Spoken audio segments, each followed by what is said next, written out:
Hey, look at me go, dead on 7 o'clock. Ha ha! Welcome to day 33. Hold on, let me just go live on Instagram. Are you coming up? Are you coming up? Yes, go live, go live, go live. Yes, we're live. Okay, day 33. Hello, welcome back to the Phoenix Mini Live Challenge. I'm Lindsay Setchell. This is day 33. And today we are going to be looking at knowing when not to trim. So as you've worked out, this last few sequence of lives have all been about you and trimming and us encouraging you to trim. But also you need to know when not to trim. You need to know your limits.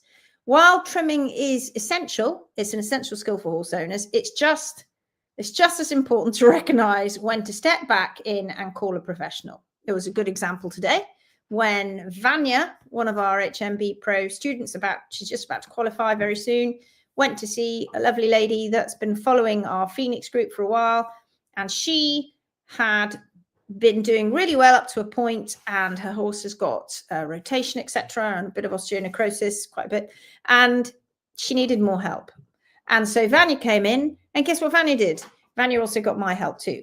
So knowing when you've reached your limits and when you're going to trim beyond your knowledge or your comfort level, that can lead to unintended consequences. What's my dog doing? Tim, can you go and let the dogs do? That can lead to unintended consequences. So knowing your limits, sorry, she's just going to bark until she's let out. That's Pinky. So just knowing your limits, it's key. That's key to keeping your horse sound and healthy, because it can easily, let me tell you, it can easily go the wrong way. So let me know in the comments, have you ever faced a situation where you weren't sure whether to trim or leave it to a pro, or whether to come to the Phoenix Way and ask us? Okay, brilliant. Now then, let's do some shout outs. La, la, la, la, la. We'll get back into that in a moment. Shout outs. Heather's here. Hi, everyone. Might not make tonight's live as my mum's not well. I'll catch up later. Oh, sending hugs to your mum. Let us know how you get on. Stella says, morning all. Wishes for your mum, Heather. Absolutely. Thank you, Stella. Waiting for the doctor to visit 5 hours now. No idea. Oh, goodness me. That's just dreadful. Good luck. We're all rooting for you and your mum. My mum is typically the first person I greet through text each day. We are very close. I feel for you, Heather. It's lovely. Sunshine, hello all. I pray all is well with you, the mum. That's so lovely. Thank you both. Hope Lindsay doesn't mind non-hoof chat, but it feels like family here. We are family. We are family. We are family. Marianne's here. Dawn's here. Everybody hoping that all goes well. Dawn says, hello, Phoenix friends. Hope you have all having a good weekend.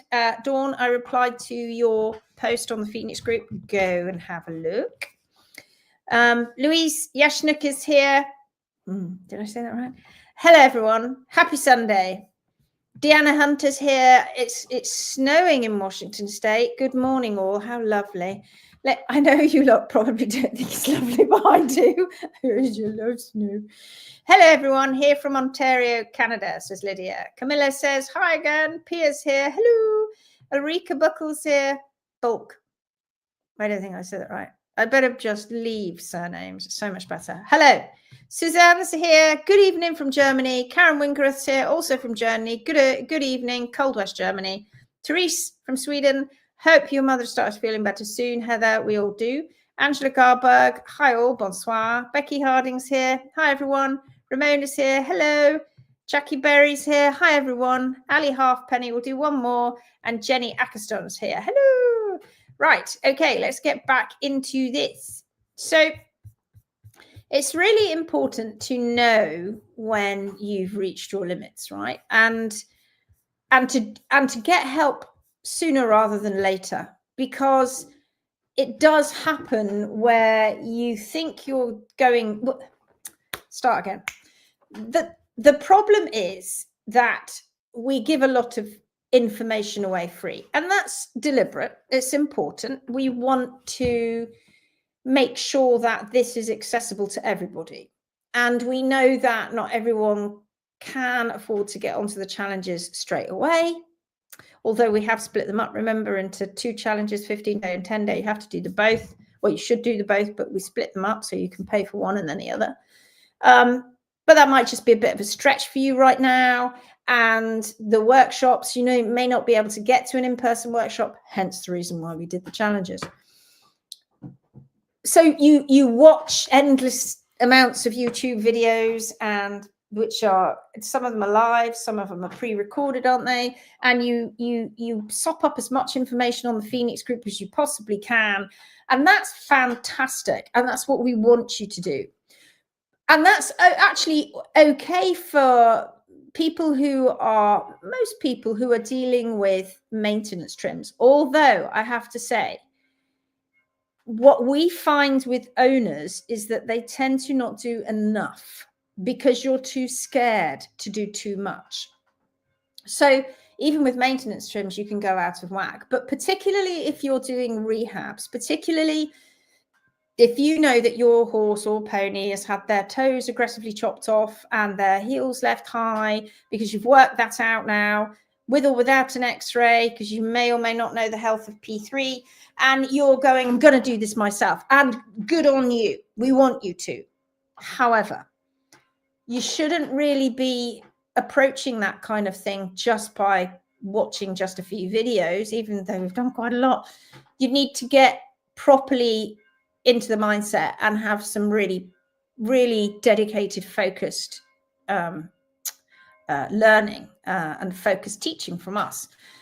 That's what we do. That's what we do on the challenges, and that's why this sort of thing is going to change the world. Because when owners really get the right information, then they're absolutely going to stop all of this PPT, all of this personal preference trimming that's been going on and on, round and round.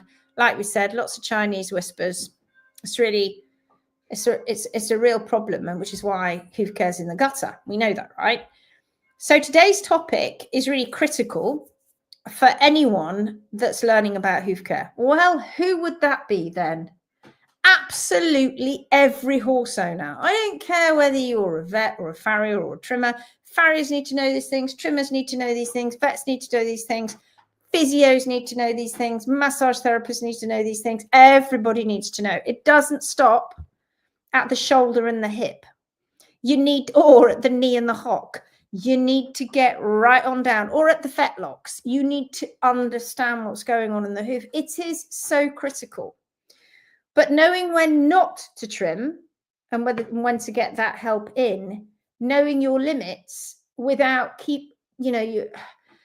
I think this is it's a big thing with us, isn't it? I'll just keep going. It'll get better at the next trim. We'll get better. No, just get the right advice. And my advice is get the right advice right off the bat. It's all there for you.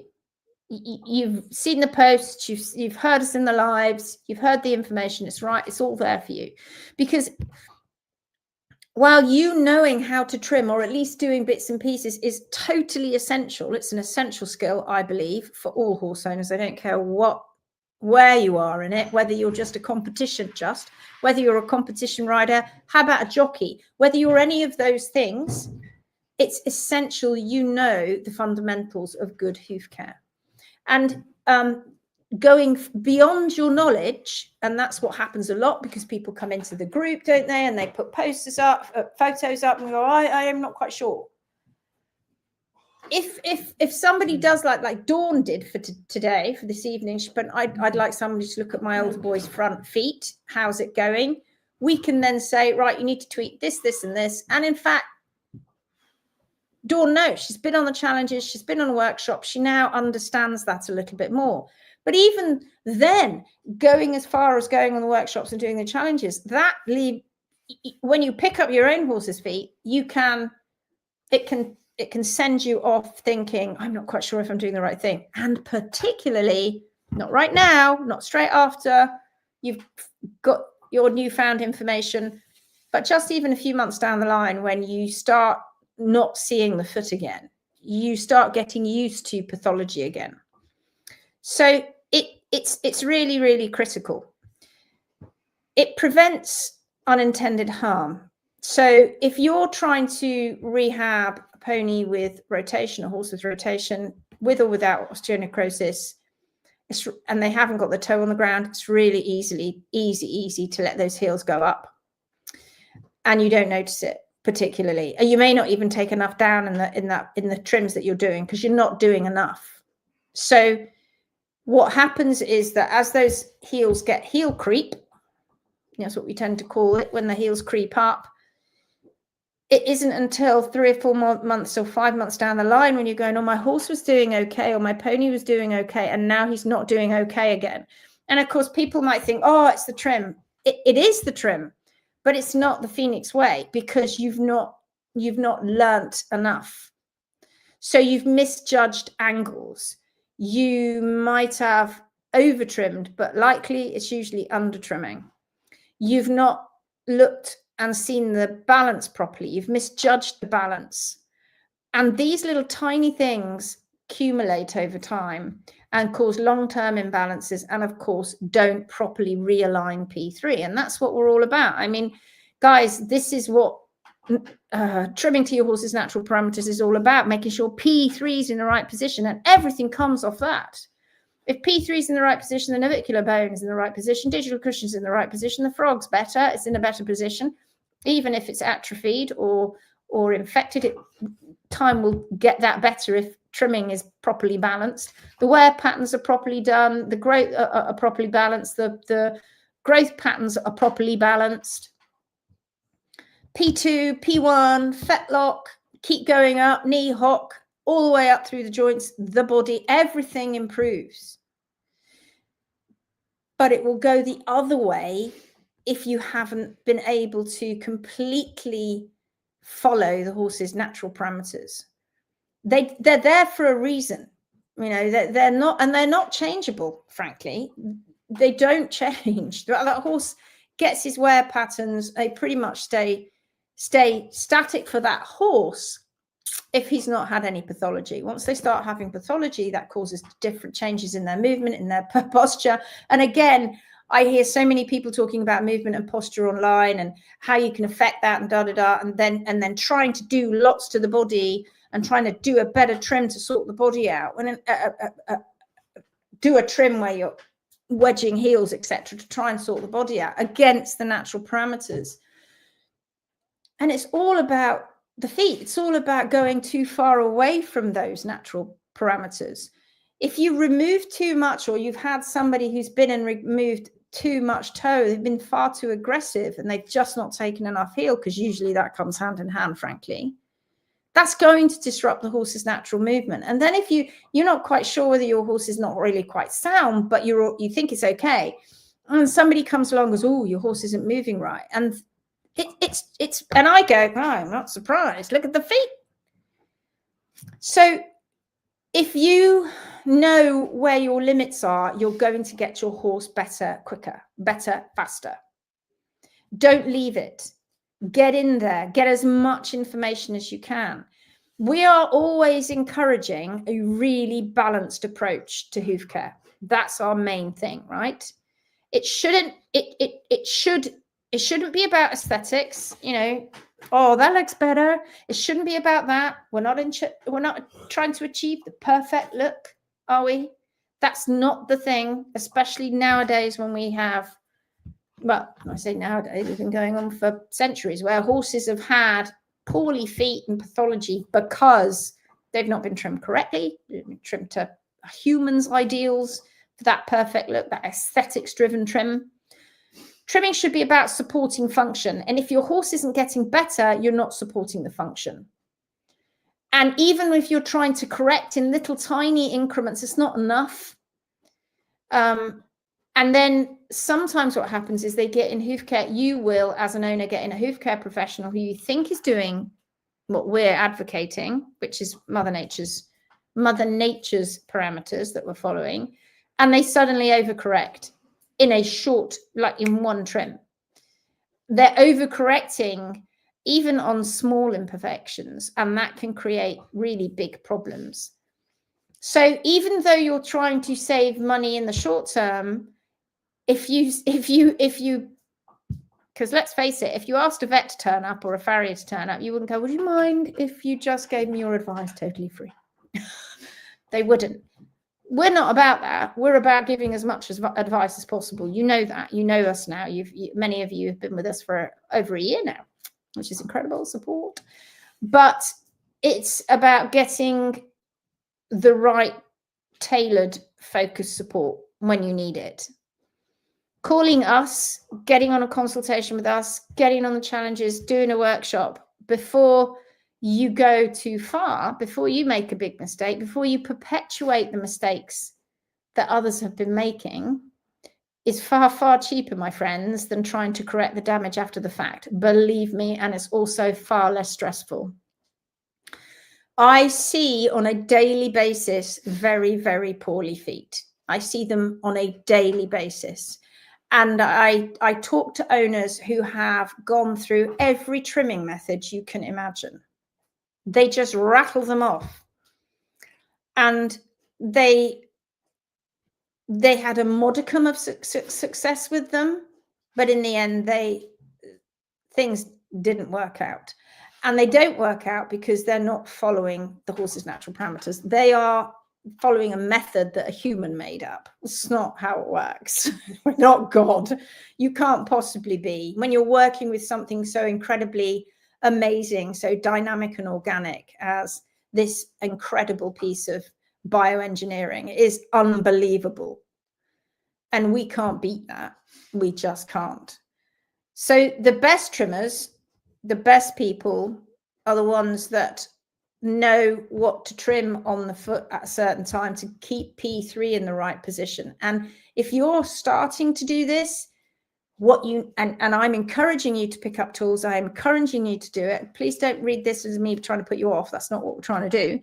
But we're the ones who have been doing it for a long time. Come and get more information from us. That's why we design these programs for you. So what are the situations where you should go, put the brakes on, and you shouldn't trim? This is not trimming. Here's some key situations. When you're unsure about balance, don't keep going. Don't keep going if you're unsure whether you've got your balance right, unless you come and get some very targeted and tailored information, e.g. the challenges or the workshops. If you're questioning whether the angles are correct on your horse's feet, it's better to step back than to risk throwing off the horse's natural alignment or just perpetuating the problem, which is usually what happens. It can make it worse. And I think that's why a lot of other people in the world are, oh God, don't tell owners how to trim. Of course, if you get the right information, anybody can trim at any age, frankly, as soon as they're sort of able enough. 10-year-olds, 11-year-olds, 12-year-olds, I've seen them trim and do good jobs if they're practical minded with the right information. With the right knowledge. And I then going right up to the other end of the spectrum in their 80s, close to the 90s. I'm not quite sure if I've actually shown anybody, I've got anybody trimming in their 90s yet, but all the way up to that age. Anybody can do it with any kind of fitness. It's about the right technique and about taking off what needs to be taken off properly. And it's easy. I hope you're not hearing me banging the table. And it's easy when you get that targeted information. If that hoof is already compromised, hoofs that are got excessive rotation with P3, not even excessive rotation, but some rotation with P3, the walls might be weakened, their toes not on the ground. These feet need time to grow. It's growth that we're after. I think people tend to forget that that's the change. The change is growth. And it's keeping on top of that growth and keeping it balanced. If your horse starts to go lame, and of course, the next thing you do is you get a vet in and you get more x-rays, and then you see P3 in the wrong position, the vet's going to take the toe off, and you're like, I'm trying to take the heels down, but you can see that the heels aren't down properly. Get better advice. This is what happened today with Vanya traveling 2 hours to go and see this lovely lady who needed help with her Shetland, who incidentally is now apparently running around, cantering around his paddock incredibly, even with some significant amount of osteonecrosis, because they got the right targeted advice. She got the right advice. So if your horse isn't sound, that can indicate a big underlying issue. And usually it's the trim. Okay, we get abscesses here and there, and that can often be the trim. And it can often be the health of the hoof. So you need that better information. What about feeling rushed and unprepared? It should be done in a very calm way. Big smile on your face. I always say that. Smile when you're trimming. Even if the horse is playing around and you're just like, I've got to go. I've got to make dinner. And smile. There's always another day. If you're feeling pressured, you're feeling rushed, you're unsure, you need to get yourself fully prepared. And it's the mindset. And that is what we do. We get you fully prepared to get ready and go. When people come off our 10-day group sessions, they're like this. Yes, I can't wait to go off and have a look at my horse's feet now because I've totally got this. For a period of time, and then we've got that support. They've got that support from us because they've been through that. Tonight, for instance, we're doing our free 1-hour challenge club, which we're restarting again this year, and they'll be on the first Saturday of every month. That comes with your, I mean, how amazing is that? That comes with your challenges or your workshops. You can come and meet us for an hour every Saturday, the first Saturday of the month, and we have a private group session with everybody turning up, and we talk about all kinds of things, and we get to know people. And that's incredible too. That gets you into the mindset. So if you're trying to correct a major problem, or even if you're just trying to keep on top of a maintenance trim, if there are any imbalances, distortions, there's pathology, and let's face it, an awful lot have. You've got severe flaring, contracted heels, you've got some rotation. Make sure that you're getting the right advice, that right proper targeted advice. Hooves can look weird while they're rehabbing, but they can also look quite wrong after a trim as well. If you finish a trim, you take photos, and like I've said, you have to take photographs. Go back and then study them inside with a cup of coffee, cup of tea, whatever's your tipple, and sit there and really study them. And if it doesn't look right, stop. Go, right, where the hell is that website? I'm getting on one of those challenges, or I'm going to a workshop. Get into the Phoenix group. Use that. It's a free resource. Use it as much as you can. We put out as much information as you can. We can't talk to every one of you individually.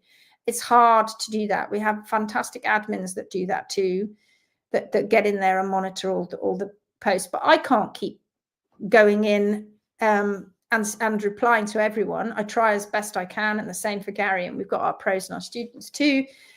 So if you're not getting the advice that you so desperately need, you need to take a step up, don't you? And you need to start thinking, all right, I need to seek a little bit more guidance here, because that's a key part, let's face it, of being a responsible horse owner, wouldn't you say? Okay, shall we do some more shouties? Shout outs. Right, where did we get to? We got to Shannon. Hi, everyone, says Shannon. Dawn says, thank you, I'll check it out after the live. Marvellous. Yes, tricky when the leg and hoof is crooked. If there's a twist, if we have wry feet, that gets tricky. Where do you look for your balance? Tara's here. Hi. Sandra's here from Czech. Hello. Tammy Keller's here, also from Germany. Lovely to see you. Sunshine says, when in doubt, I get a pro's help if I can get one out. If not, I rely on the vets. And that's difficult, isn't it? Because the vets haven't got the hoof care. And that's a big sweeping statement, but it's a true statement. There are very few vets that I've ever met, and we know we've got quite a few of them on the Phoenix group, that have actually ever understood what a balanced foot is and ever been given the information at school when they've been learning to trim a cadaver foot, right? So it's a problem. So if we're relying on the vets and they say, chuck the toe off, and you're going, well, actually, I'm trying to leave the toe. It's actually more comfortable with more toe because we've got more surface area, and and it's balanced. Then it's a waste of time, isn't it? Because you're not getting the information you need. Laurie's here. Hi all. Lynn's here. Hello. Tiv's here. Hello from Pennsylvania, USA. Kirsty's here. Christy's here. Great topic. Laurie says, brilliant as usual. Thank you very much. What you are, I am. Tim. We're all brilliant as usual, all of us. Anita's here. She says, will the groundhog see his shadow today? Will the groundhog see his shadow today? All right. Maybe I'm being thick. Hello from a wintry mix, Pennsylvania, USA, says Melanie. Alexandra says, hello from New Zealand with love. Dawn says, oh, Linda, this is just what I've been feeling. Okay. Right. Come on, guys. It doesn't... Laurie says, I tend to under trim. Everybody does usually. That is usually the case. It's what everybody tends to do. And that can have consequences. And even if you've been on the challenges, you've been on the workshops, you know, we spot names that have done these. So like, for instance, Dawn, and we can spot names. And when they come forward and they're putting up pictures, we tend to sort of hone in on them first in a way, unless we've got some really very drastic things going on. Because we know those people have a certain amount of knowledge and they know where we've seen them trim, we know what's going on. So it's really, really important to show yourself to us and for us to help you by doing that. So Jeanette says, hi all, sorry I'm late from France. George is here. Evening everyone, lovely to see you, darling. Feet first, of course. Dawn Jackson's here. Hello everyone, bit late, just finished doing hay. Marvelous. Doing the horses. It's funny, isn't it? When people don't know, you don't know they're not horsey. They go, oh, what's so-and-so? She can't talk right now. She's doing the horses. She's doing the hay. Like, what is she doing? Uta's here. I'm late. Went for a walk with old Benny. Oh, sounds lovely. Laurie says, yum. Michelle's here. Lots of green hearts. It's lovely. Lydia says, heel creep. I love that term. Once Lindsay advised me to measure my mini's heel height each time I trim. It's solving that problem for me. Exactly. You don't want heel creep. That's bad. Good morning, says Leah. Jeanette says, little boy has lovely round dinner plate hooves from his Welsh cob, which pretty much self-trims. So all I do is remove anything dead or dying underneath. Okay, good. Welsh cob, mum. Yeah. Big boy has really narrow hooves, which quickly get long compacted, so I have to do it. Yeah, no difference. And they all have different beginnings in life. They all have different trims as they're growing. All of that can affect them. Trim little and often if you're doing it as an owner, but don't overdo it. Don't over obsess. God, do it, don't do it, do it. I mean, Lindsay, make up your mind. I'm always more apprehensive to trim, the big one than the little one. Vivian's here. Good morning to you. Nikki Shaw's here. I feel privileged when you or Gary comment on my posts. You're welcome. You've made yourself very well known, Nikki. So we're in there. If I see it, I'm like, oh, how's that one getting on then? That's interesting. I love that. I love that. I love that. If you are learning, get the posts up. Let's see the progression. Come on, take photographs. Let's help you. We can't help you if we're blind, and we can't help you if you're not going forward and helping yourself, right? So that's really, really important. Vivian says, I wrote that ages ago, but didn't send. Oh, right. Gail says, I'm trying to keep my horses moving as much as possible. It's tough though in winter. I will say Mac is moving better today. Good. Okay, excellent. Tricky for high, low, two different looking feet. Right, and how did they get that way? How did they get that way in the first place? Through unbalanced, incorrect trimming over time, plus probably not enough movement. So the better we get, the more balanced we become, the more normal those feet will start to look with each other. But the further away we get, the further closer to down the road to pathology, the harder it is and the longer it is for us to come back to that center point again, which is Mother Nature's perfect hoof. And we go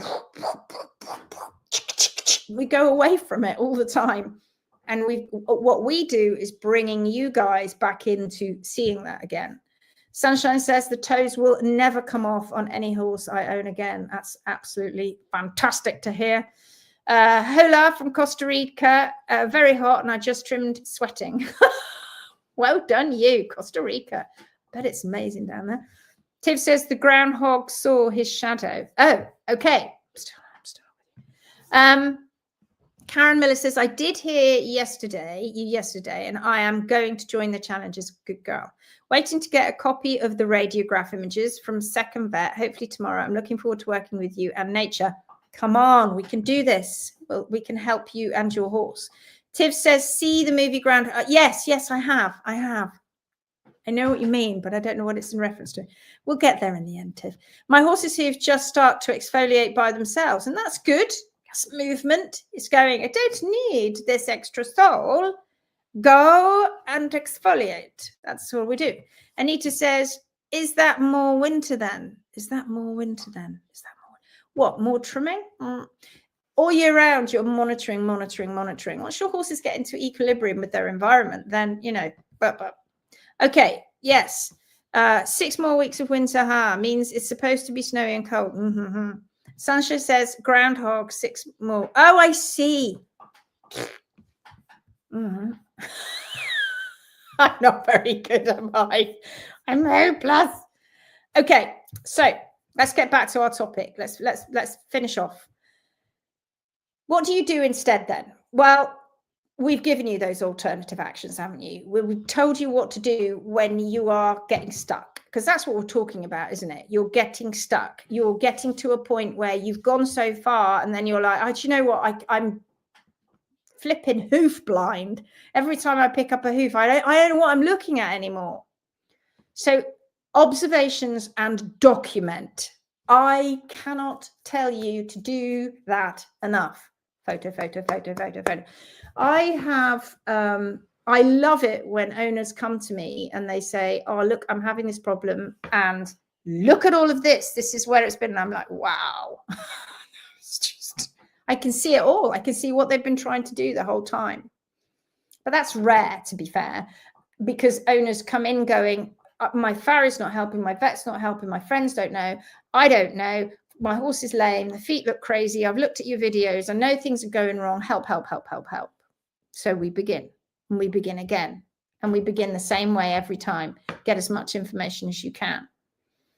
If you keep taking photographs, that's your history. That's what, and you will forget, believe me, you will forget. So you need to observe, get in the Phoenix group, observe, you need to document. You also need to keep on top of your environment, because that's important too. I tell you what we tend to do when horses get lamer is we tend to narrow down their environment to the point where they're mostly put in boxes if they are seen to be remotely laminitic or rotation, which we know is we're mixing stuff up there. Really, we should be expanding, making sure that they haven't got the wrong diet, but we should be encouraging movement. Even if they're lame, it's a mindset thing for them too. We must not confine them. And taking them away from their friends is counterproductive as well. Make sure you work on your handling. Make sure you work on your hoof training with us. Because if your horse is struggling to stand for trimming, use the time to work on patience, relaxation, trust. It's okay. Smile. So my horse is moving. Let's sort it out. It can all be done. Use your maintenance, trimming, your learning a little bit in between trims if you've got a hoof care professional, because it may come to the point at some point where you can take over. I mean, that'd be cool, wouldn't it? So it's really important that you get the right help, because if you can step back when things aren't going quite right, that doesn't mean failure. It doesn't mean you failed. It means you're making more informed choices for your horse's well-being. If you come to a workshop and we give you a cadaver hoof, and Gary and I were talking about this today, we want you to fail. I mean, obviously we don't want you to go crazy wrong. People don't after the incredible tuition that we give you. But we want you to sort of make mistakes, because the moment you do that, you go, holy hell, I know what I've done. It tends to make you back off a little bit, and then you get a bit more confidence and you get back into it again. So stepping back doesn't mean that you're rubbish at it. You're never going to pick up a tool again. That was it. I can't do it. No. I can't get it's stressful. I can't get a person to come and sort my feet out. I can't do it. I don't know what to do. I know what you do. You do more learning is what you do. So for today's takeaway, let's just summarize the session. Good trimming isn't just about knowing what to take off. It's about knowing when to leave things alone and when to call for help. Because if you're unsure, it's always better to wait, observe, photograph, consult a professional like us rather than risk over trimming. And really, it's not the over trimming, it's usually the under trimming that actually is more of a problem, and the unbalanced trimming. So for today's mini challenge, next time you check your horse's hooves, which you're doing on a daily basis now, aren't you? Is this the situation? You should be picking it up and going, is this a situation where I should trim or should I wait? If you decide to wait, what other actions can you take instead? Share your thoughts. And also go and have a look at the post I put up on the public page today. That's Alison Frank's horse Segura, and she's taken a photograph from trim through to each week for 6 weeks through to the end result pre-trim. Go and have a look at what changes on the sole of that horse's foot that's got 24/7 movement. That's a standard normal maintenance trim. And look what's happening. If your horse is going out of balance, growing too much bar, is growing too much this, that, and the other, it just looks wrong, then perhaps you haven't got your trim right in the first place. So go and have a look at that on the public page. It's in the Phoenix group too. And read the blurb and then, make your comments. So well done. I haven't got time for any more shout outs. Oh my goodness, I tell you what I didn't do. I didn't say anything on Instagram. Where is anybody? Oh, there's loads of people on Instagram. M. Bernard, Carlo Serrata, Anne Chopra's here, Snoopy Star, Natura Hoof, Kathy Yorkshire Laughs is here, Caballero, Livery and Riding, Vil Dating joined, Amelia Nielsen, Georgia's here, my daughter. M. Bernard says, hi, Lindsay, I think your website is down. I can't get into it. I will look. M. Bernard, thank you so much. A8 Show Jumping joined, Wild Bear So, Gin and Peanut, I like that. I know, Gin and Peanut. Okay, well done. Thank you for sticking with me. I really appreciate that you are here. This is about you learning. This is about us imparting information to you to make your horse's hooves better. I want you to feel more confident. I want you to be able to recognize when to trim and what not to trim and when to get help. Because knowing your limits is just as important as learning the skill itself, frankly. So if you found today's session helpful, you know what we're going to say. Please like, share, follow, subscribe, so we can keep growing and learning together. Because remember, the Phoenix Way is about growing stronger together. It's about supporting our horses in a way that is going to respect their natural needs and their individual journey. And sometimes the best trim is the one that they didn't do. Think on that. Okay, take care. I will see you tomorrow. Bye-bye now.